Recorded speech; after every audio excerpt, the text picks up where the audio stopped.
নমস্কার দর্শক বন্ধু, জ্যোতিষ শাস্ত্রের এই বিশেষ অনুষ্ঠানে আপনাদের সকলকে স্বাগত।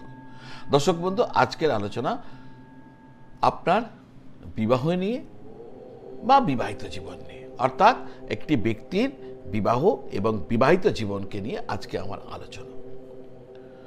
দর্শক বন্ধু, আপনার জীবন সাথী কেমন হবে, আপনার বিবাহিত জীবন কেমন হবে, এই নিয়ে জানার আগ্রহ যেমন আপনার রয়েছে, যাদের এখনো বিবাহ হয়নি তাদের যেমন রয়েছে, তাদের ক্ষেত্রে যেমন রয়েছে, তেমনি যাদের বিবাহ হয়ে গেছে তারাও জানতে চায় যে তাদের সারা জীবন দাম্পত্য জীবন কেমন যাবে। আজকে আমি আপনাদেরকে একটি সাধারণ ধারণা দেওয়ার চেষ্টা করব যে আপনাদের বিবাহ বা বিবাহিত জীবন কেমন যাবে। দেখুন, সপ্তম ঘর, সেভেন্থ হাউসকে বিবাহের ঘর বলা হয়। আপনার জন্ম কুণ্ডলিতে যদি 7 নম্বর ঘরে রবি থাকে, সূর্যগ্রহ, তাহলে এটা একটা অ্যালার্মিং সিচুয়েশনস। অবশ্যই যদি রবি বসে থাকে সপ্তম ঘরে, তার কারণ রবি একটি জ্বলন্ত গ্রহ, যে ভাবে বসে, যে ঘরে বসে সেই ভাবটিকে জ্বালিয়ে দেয়, তো একটা ভাব ছাড়া জ্বালিয়ে দেয়। তো বিবাহিত জীবনের ক্ষেত্রে সপ্তম ঘরে রবির অবস্থান এই সংকেত অবস্থায় নিশ্চিতভাবে দেয় যে এটা একটা অ্যালার্মিং সিচুয়েশনস, আপনাকে সতর্ক থাকতে হবে, ফোকাস থাকতে হবে। কিন্তু জ্যোতিষ তো এত সহজ সরল সূত্রের উপর দাঁড়িয়ে থাকে না। তাই শুধুমাত্র রবি সপ্তম ঘরে আছে দেখেই কোনো একটি সিদ্ধান্তে চলে আসা কখনো উচিত হবে না। কারণ দেখতে হবে ওই রবি ভাব চলিত চক্রে কোথায় রয়েছে, নবাংশে কোথায় রয়েছে, এগুলো চন্দ্রকুণ্ডলিতে কোথায় রয়েছে, রবি উচ্চস্থ না নিচস্থ, রবি শত্রু ঘরে না মিত্র ঘরে, সপ্তম ঘরে কার কার দৃষ্টি রয়েছে, বিবাহের কারক গ্রহ, ছেলেদের ক্ষেত্রে শুক্র, মেয়েদের ক্ষেত্রে বৃহস্পতি, এবং উভয় কুণ্ডলিতে শুক্র এবং বৃহস্পতি, তার অবস্থান কি, এগুলোকেও দেখতে হবে। তবে একটা নিশ্চিত একটা পরিণামে আসা যাবে। কিন্তু আজকে যে বিষয়টা বলতে চলেছে শুধুমাত্র রবিকে কেন্দ্র করে। আপনার সপ্তম ঘরে যদি রবি বসে আর তার সাথে যদি আরেকটি গ্রহ বসে আছে, কারণ রবি বসেছে, আমি আগেই বলেছি, অ্যালার্মিং সিচুয়েশন, সংকেত দিচ্ছে আপনাকে ফোকাস হতে হবে। এবার রবি নেই, রবির সাথে আরো একটা গ্রহ এসে বসে আছে, দুটো গ্রহ, কি হতে পারে? এইটাই হচ্ছে আজকে আমার আলোচনার বিষয়বস্তু, যেখানে আমি আপনাকে বলতে চলেছি। কিন্তু যেটাই বলবো সেটা একটা ট্রেন্ড, যা বলতে চলেছে সেটা ব্যক্তি প্রভেদে নিশ্চিতভাবে পরিবর্তিত হতে পারে। কারণ প্রত্যেক ব্যক্তির কুণ্ডলীকে পর্যবেক্ষণ করে তবেই স্থির সিদ্ধান্তে আসতে হবে। কারণ কেন আসতে হবে তার ব্যাখ্যা আমি আগে করে গেছি। আমি যা বলতে চলেছি একটা সাধারণ ধারণা, যে রবির সাথে সপ্তম ঘরে আরও একটি গ্রহ যদি থাকে তাহলে কি হতে পারে, তার সাধারণ ফল কি হতে পারে, সেটা আমি আপনাদের সামনে জানাচ্ছি। কারণ একটা ধারণা আপনি পেয়ে যাবেন, আর সেই ধারণার বশবর্তী হয়ে আপনি এই জিনিসটার প্রতি আরও ফোকাসড হবেন এবং এটাকে আরও ভালো করে জানার জন্য বিদগ্ধ জ্যোতিষ ব্যক্তিদের সাথে যোগাযোগ নিশ্চয়ই করবেন, তারা আপনাকে ডিটেলসভাবে বলে দিতে পারবে। তো এই হলো বিষয়। আসা যাক মূল আলোচনায়। কিন্তু তার আগে যারা আপনারা আপনাদের কুণ্ডলী আমাকে দেখাতে চাইছেন, জ্যোতিষীয় প্রতিকার, প্রতিবিধান ইত্যাদি নিয়ে জানতে চাইছেন, বিভিন্ন জ্যোতিষীয় প্রশ্নের উত্তর জানতে চাইছেন, আপনাদের কুণ্ডলী আমাকে দেখাতে চাইছেন, এই স্ক্রিনের নিচে যে নাম্বার দেওয়া আছে 9830564500, এই নাম্বারে ফোন করে বা হোয়াটসঅ্যাপ করে আপনার আগ্রহ প্রকাশ করলে আমার অফিস থেকে আপনাকে সমস্ত কিছু জানিয়ে দেবে কিভাবে আপনারা আমার সাথে কানেক্টেড হতে পারবেন, সেটা চেম্বারে এসে অথবা অনলাইন মাধ্যমে। অর্থাৎ অনলাইন কি, ভিডিও কল বা টেলিফোন কল, এর মাধ্যমে আমি আপনাদের সমস্ত কিছু যাবতীয় যা প্রশ্ন থাকবে তার উত্তর দিয়ে দেব। যদি ইচ্ছা থাকে, আগ্রহী হন, তাহলে ওইভাবে যোগাযোগ করে নেবেন। আসা যাক আজকের মূল আলোচনায়। সপ্তম ঘরে দুটি গ্রহ, প্রথম হচ্ছে সপ্তম ঘরে রবিও বসে আছে, চন্দ্রও বসে আছে। তাহলে কি, যদি কোনো ব্যক্তির কুণ্ডলিতে সপ্তম ঘরে সূর্য এবং চন্দ্রের যোগ থাকে, তখন সেই ব্যক্তির জীবন সঙ্গীর কাছ থেকে সুখ পাওয়ার ক্ষেত্রে অভাব ঘটে। কখনো কখনো তাকে জীবন সঙ্গীর কারণে অপমানজনক পরিস্থিতির মধ্যে দিয়ে যেতে হয়। অনেক ক্ষেত্রে বিবাহে বিলম্ব হয়, ঝামেলা হয়। এই জ্যোতির কারণে ব্যক্তি একা একা থাকতে বেশি পছন্দ করেন।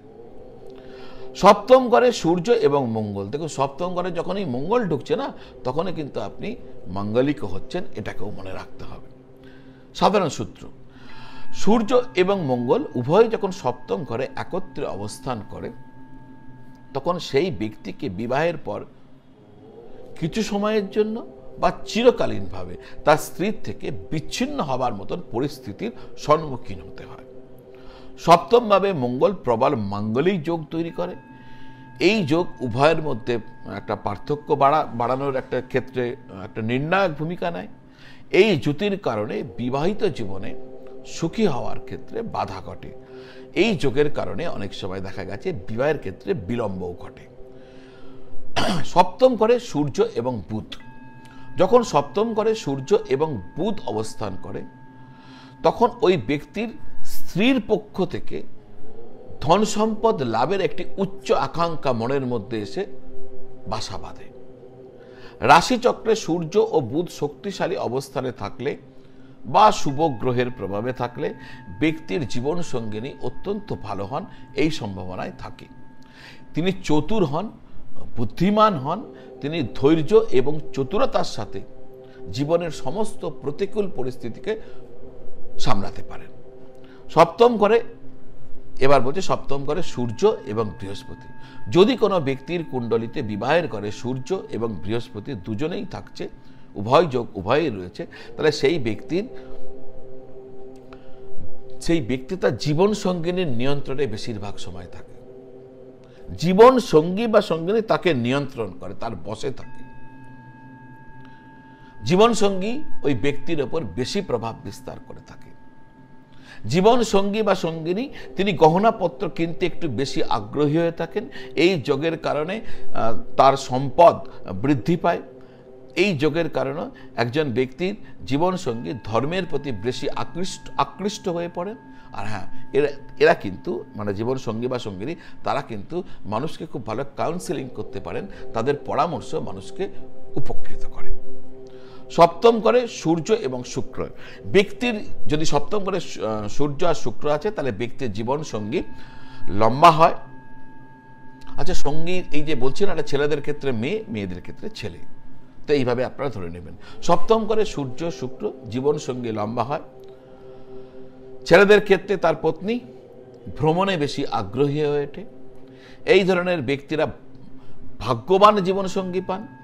তার বিবাহিত জীবনে স্নেহ, সম্প্রীতি, প্রেম, আধ্যাত্মিক সমস্ত কিছু গুণ বা সমস্ত কিছু সুখ যথেষ্টভাবে পরিপূর্ণ থাকে। সূর্যের সাথে শুক্রের যোগ বিবাহিত জীবনে সুখ সমৃদ্ধি নিয়ে আসে। সপ্তম ঘরে উভয় গ্রহের সংযোগ ব্যক্তিকে আধ্যাত্মিক এবং জাগতিক সম্পূর্ণ সুখ দিতে সাহায্য করে।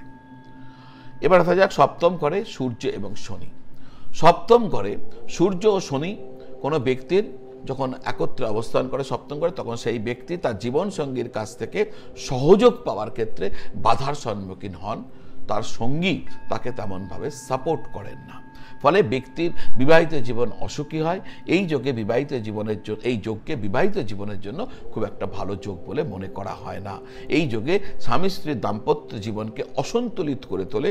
সূর্য এবং শনির মধ্যে এই যে সম্পর্ক, এদের বিবাহিক এই যে স্থিতিশীলতা, বিবাহ যে কন্টিনিউ হবে, সেক্ষেত্রেও কিন্তু প্রভাব বিস্তার করে দেয়, প্রভাবিত করে।